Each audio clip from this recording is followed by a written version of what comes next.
Morning, Nick. We don't have a sound system blasting out iconic 90s pop music, but we do have the heavy rain we saw the Prime Minister contending with last night as he made that announcement that we're going to have a general election. People here in Bury North have become used to the spotlight in these elections because of how tight the results have been. It's an area which has seesawed in terms of its politics and is the most marginal seat in the country, as you said. Just 105 votes split James Daly and his Labour opponent in 2019. Before that, it was a red seat in 2017, and in 2015 it was blue. So there will be a big interest here.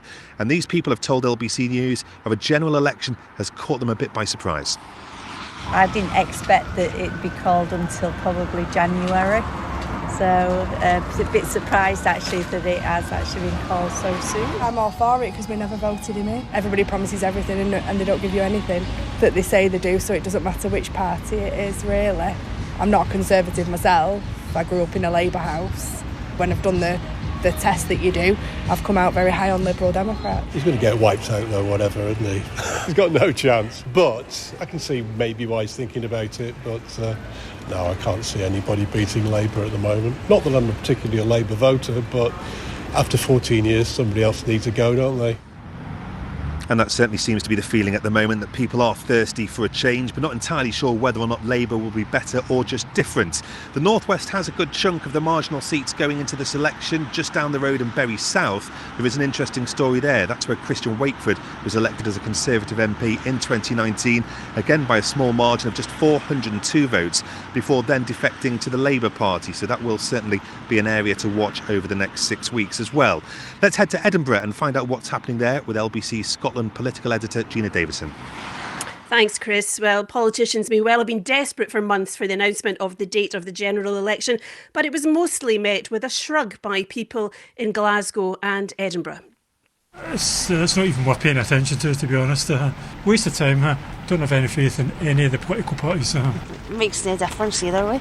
Nothing's changed in the last God knows how many years. I've got no interest in it, honestly. Just who's the biggest liar this week? Definitely not Conservative. I used to vote SNP, but potentially Labour. I mean, I think I used to vote for SNP because it was the best thing for Scotland, but now I'm not too sure. He should have done it a lot sooner. I wasn't rid of him. That's put a smile on my face. I'm delighted, and what a great date to choose. I've been ready for a much bigger change for a very long time.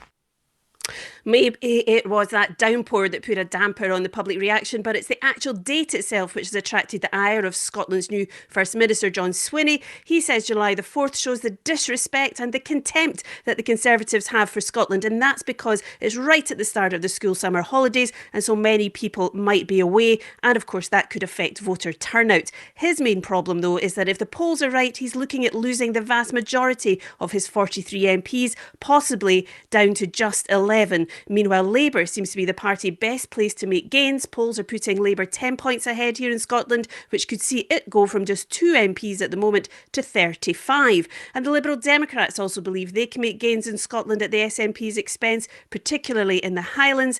And while the Conservatives are bracing for massive losses in England, in Scotland they feel they can buck that trend and not only hold the 6 seats they won in 2019, but add another in the North East. Now let's go to Bronwyn Weatherby in Cardiff for the picture in Wales. Thanks, Gina. Well, Nick, there's a lot of optimistic talk of change here in Wales, but the focus has already turned to how Labour will defend its record here. Labour's been in power here for 25 years since devolution and are by far and away the largest party. And Keir Starmer's previously said he sees Wales as a blueprint for how Labour would run the whole country. Now, the Conservatives say that should be a stark warning to the rest of the UK, an attack line we're no doubt going to hear repeated many times over in the coming weeks. And that's because in reality, in most of the key battleground here, it will be a contest between Labour and the Tories. So expect a spotlight on Wales's NHS waiting times, education statistics, policies such as the 20 mile an hour speed limit, and not least the recent controversies around Vaughan Gething's campaign donations. But the Welsh Labour leader told LBC he doesn't think issues plaguing his government will hurt Labour at the ballot box. People have constantly reinvested their trust in Welsh Labour at Welsh elections. And if we had the sort of partnership we want, we could have a different way of working in partnership with our National Health Service to invest in its future. We wouldn't have to make the terrible compromises we have to because the Tories are constantly attacking our budget, and their failed approach to the economy is one of the biggest challenges that people are living through. Now, Plaid Cymru have told me people in Wales don't care about the woke issues they think the Tories will campaign on, and their ticket will be about fairer funding for Wales, as well as, of course, independence.